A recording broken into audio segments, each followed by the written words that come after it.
Hello everyone, I'm Jack Thomas, and in case you haven't noticed, I only have one arm. And I'm going to show you how to play this instrument that you need typically 4 limbs for with only 3. Now, hopefully in this video I'm going to show you a few tips and tricks about how I approach drumming with just one hand. And I'm hoping that this can help you with drumming, whether you have 2 arms or 1, whether you drop a stick at a show, or you want to do a drum solo while chugging a beer, or a Coca-Cola for you kids out there. This is the video for you. And if that sounds interesting to you, please hit the like button and subscribe buttons for more amazing drumming content.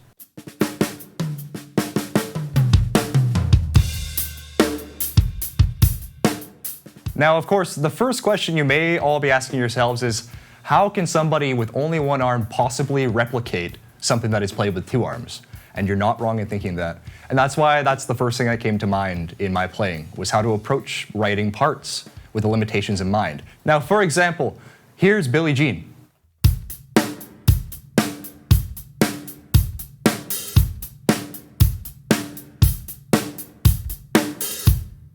Now, notice I had to take away from the hi-hat to go and hit the snare. And that's one of the most prominent things that I had to wrap my head around with how I approached rewriting or relearning parts. Most of the time, if I'm playing a song, for example, Billie Jean, I would just be playing 8ths on the hi-hat. And if I tried to do that now and didn't hit the snare, this is what it would sound like.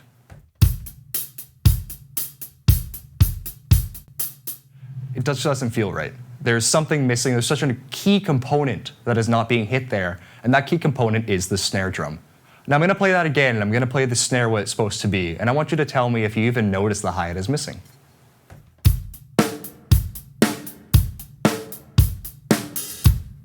See how much fuller that sounded? See how much nicer that sounded in general? This is something that I had to wrap my head around from the get-go, is that the snare and the toms and the kick, much more important than the cymbals when it comes to this kind of situation. Now I can play even things like double kick beats where I have to be playing really, really fast things, just like this.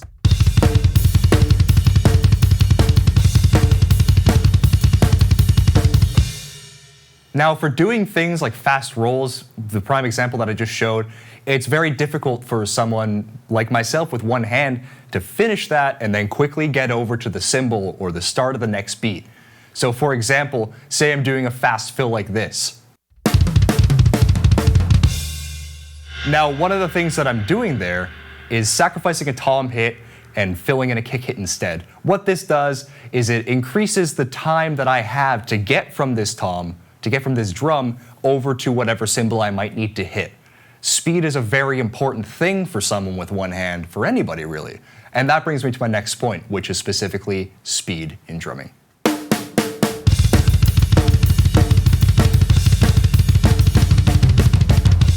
A wise man named Jared Falk once said, "Speed without control is useless." This golden rule is not just something that I choose to live by, I literally have no choice. One of the most common comments on my videos is, "How the hell did you do that so fast?" The answer? Work smarter, not harder. One of my favorite things to do, I like to call the sweep. Basically what that is hitting as many drums in one swift motion as I possibly can do. Something like this.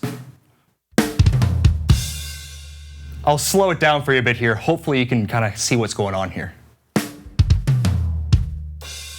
The goal here is basically fill in as much as you can with one swift movement, because with only single movement, you don't have to be doing as much. Again, back to the work smarter, not harder thing. I could be hitting each individual tom, but it would kind of sound like a dumpster fire. This is what it would turn out to be like. It's just uncomfortable. It feels uncomfortable to play. I look uncomfortable to watch while I'm doing that. I just, not my favorite thing to do. So that's why that sweep technique that I call it is so important to me, and I'll implement it into absolutely anything I can because it sounds cool. Most people have no idea what's going on when they're watching it. Once again, referencing the duality video, a lot of the overhead shots had me doing that sweep fill, and most people's comments when watching that was like, "Whoa, whoa, whoa! What just happened there? How did you, did you grow an invisible arm?" No, I'm just hitting as many things in one swift moment as I possibly can, and it makes it sound so cool.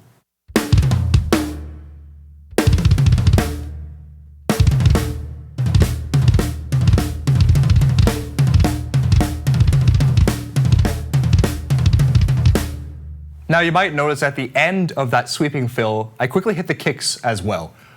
Using the kick drum to fill in the gaps of fills and stuff is such an important aspect of things to me.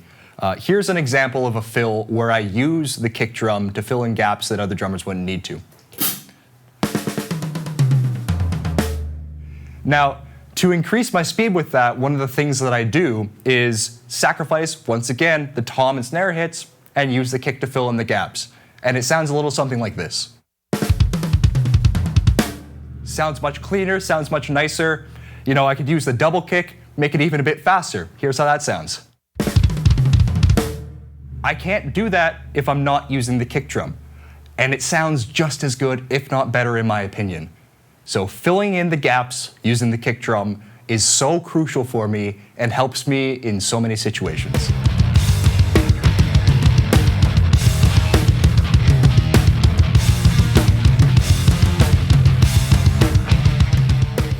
And that brings me to my next point about ergonomics. This is one of the most important things for me, not just because it's comfortable, but because I need to be able to do things without straining myself. Now, honestly, this is one of the most common comments I've ever gotten, and it's just phenomenal for me. I get people asking, now why are all your cymbals on the left side of your drum kit? And it's a very short, simple answer for you. Basically, I have one hand. This is one of the most crucial realizations for me, and it didn't come to me naturally. I have to give credit to my friend Mike Machine Malaise. He came over to my house, sat down with me behind my drum kit, and he said, why exactly do you still have cymbals on the right side of your kit when you're not able to hit anything over there? And I thought, oh geez, I don't know, it's just how I had things before. No, he told me, put your stuff on the left side of your kit because that's where your arm is. The second I moved my ride to the left side, everything fell into place for me. The crashes followed, the china eventually followed.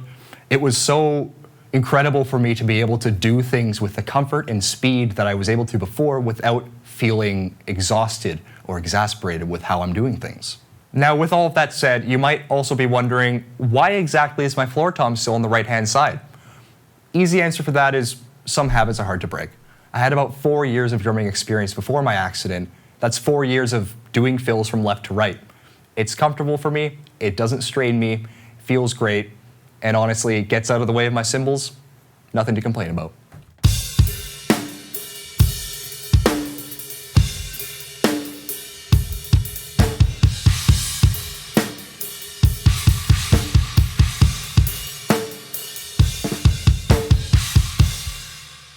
Now, I can't tell you how many times I've heard drummers complain about their weak hand, or in most cases, their left hand. And what I have to say to you is, I don't have a choice. I can't afford to have a weak hand. I have to work extra hard with my technique to be able to do what I need to do. The thing that you do is practice, you develop. You gain those skills by putting in the work. Most of the time, you won't even notice that you've developed those skills because you've been working on it for so long. That's the goal. Now, one of the best things that I developed was the use of my hi-hat pedal. And it's something that I realized doesn't just need to be the thing that controls an open and closed hi-hat sound. It can be something that I use to really keep time with myself or be a driving force for my cymbals while I have a very busy snare or tom part. Here's an example of what I mean.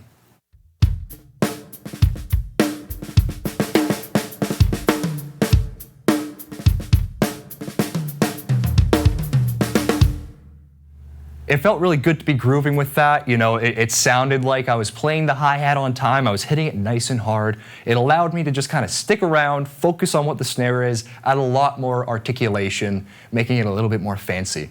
Here's another example of how it might help out.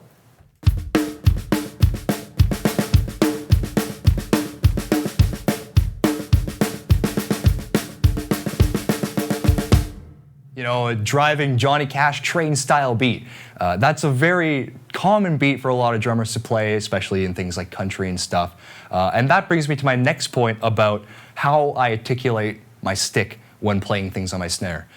Most drummers, when playing something, you know, a lighter ghost note kind of style beat, you would use one hand to kind of have the lighter hits, and then one other hand gets that accent. Da da da da da da da da da da. I can't do that. I have to do everything all at once. That's where I kind of have this method that I was taught, once again from my friend Mike. It's called the hot stove technique. You might have heard Todd Zuckerman bring it up, or even Mike Mangini utilize it. It's the method of hitting the snare and pulling it back really hard, in a sense that like you're basically touching a hot stove. This is something that I use to really help me fill in these fills, just like that train fill that I just did there. I'll show it to you again.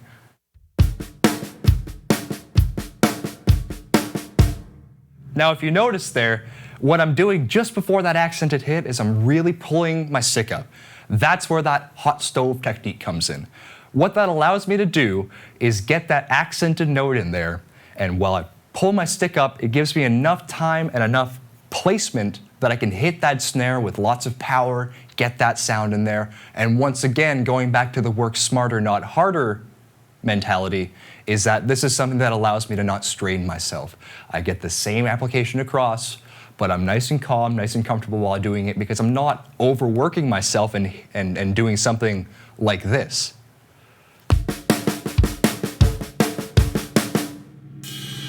It's even hard to replicate what I'm trying to explain there, where I'm not pulling away and I'm just accenting and then quickly trying to go and hit the snare hard. It doesn't work very well. And so that hot stove technique that I was taught is something that has helped me in many aspects. Of course, not just in things like the rolling snare beat, but even things like this kind of fill here that I did earlier.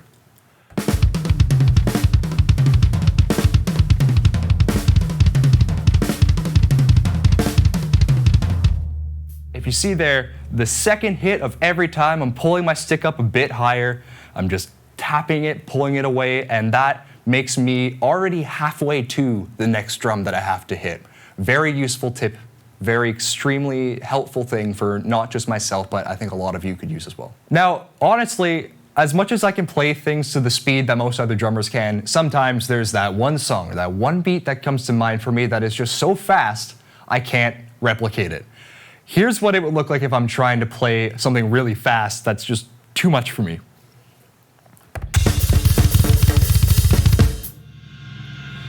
What's going on there? It's messy, it's sloppy, I'm overworking myself. It completely eliminates that work smarter, not harder thing.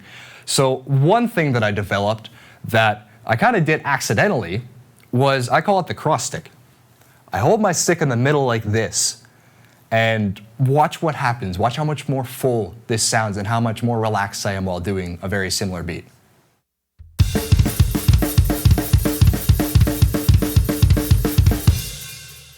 That sounds sweet. Any punk drummer can use that. I use it a lot myself as a punk and hardcore drummer primarily. It's something that has been very useful for me, even if it's a beat that I can usually play by hopping back and forth like I usually do, but I'm just exhausted, I'm tired by the end of the set. That's something that I can use. It's a little trick and tool, keeps things concise, keeps things sounding as full as possible, and honestly, it looks freaking cool. It looks awesome, and I learned it by accident. Something a lot of you might be able to use as well, but it's a very, very useful tool for me. So let's just bring everything that we've talked about all together here. This is how I pretty much take everything that I've thought about of how I need to adapt my drumming skills and put it into execution, put it into actual work. One of the prime examples is my Duality cover, the Slipknot cover. One of the most primary things that I didn't even realize that I had started doing until my friends started pointing it out to me is what I call the light cymbal accent. This is what it looks like here. Let me play the Duality verse for you.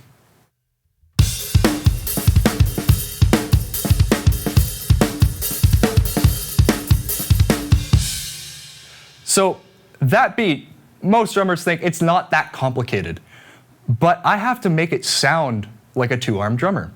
One of the things that I've done that I was talking about there is the light cymbal accent. I will tap the cymbal that I'm playing an extra time. So say I'm playing the cymbal in quarter notes. Before I go to hit the snare, I'll quickly tap it. I'll use that hot stove technique to tap the cymbal, hit the snare, and then before I go back to hitting that cymbal on the quarter note again, I lightly accent it one more time. What this does is it gives the illusion that the cymbal was hit at the same time as the snare, fills in the gaps, makes it sound a lot more full. Here's what it would sound like if I tried to play a beat without that cymbal accent.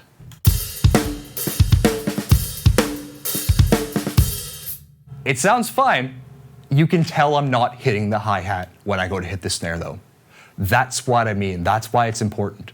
I use that for not just the hi-hat, I'll use it for the ride, crash, whatever cymbal I might be playing. That little tight accent in between the hit of the hi-hat or hit of the cymbal and whatever drum I'm hitting, whether it be the snare or toms, it fills in the gap so much, it gives it the impression that it sounds like I'm hitting the cymbal at the same time as the drum. Fills it up, it's just such a cool sound, very rounded out.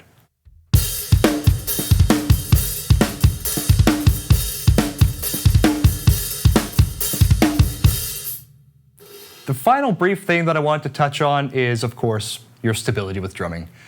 If you have two arms, you're balanced out. You're generally going to be able to keep everything together. For myself, obviously, I'm very left side heavy.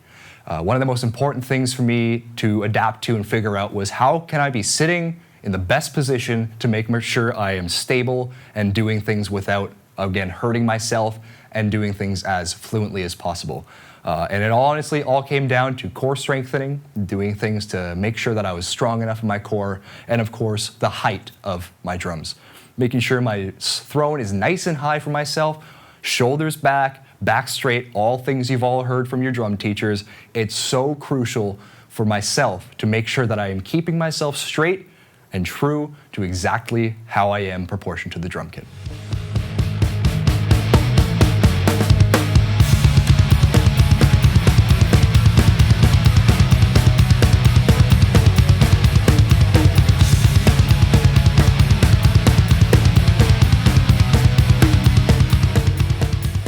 The message that I want to leave you with here is the fact that I am my own drummer.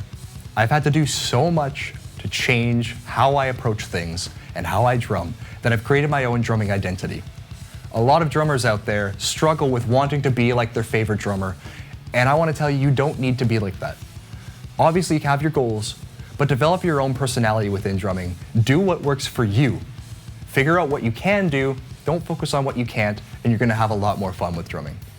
I really hope you enjoyed this video as much as I did, teaching and telling you exactly how I do these things. If you like it, be sure to hit that like button and subscribe button, and leave a comment below. Tell me about something that you've had to overcome. Tell me about something you've had to change within your drumming. I'd love to hear it. Might give me some tips. I hope you all learned a thing or two today. Once again, I'm Jack Thomas here at Drumeo. Have some fun.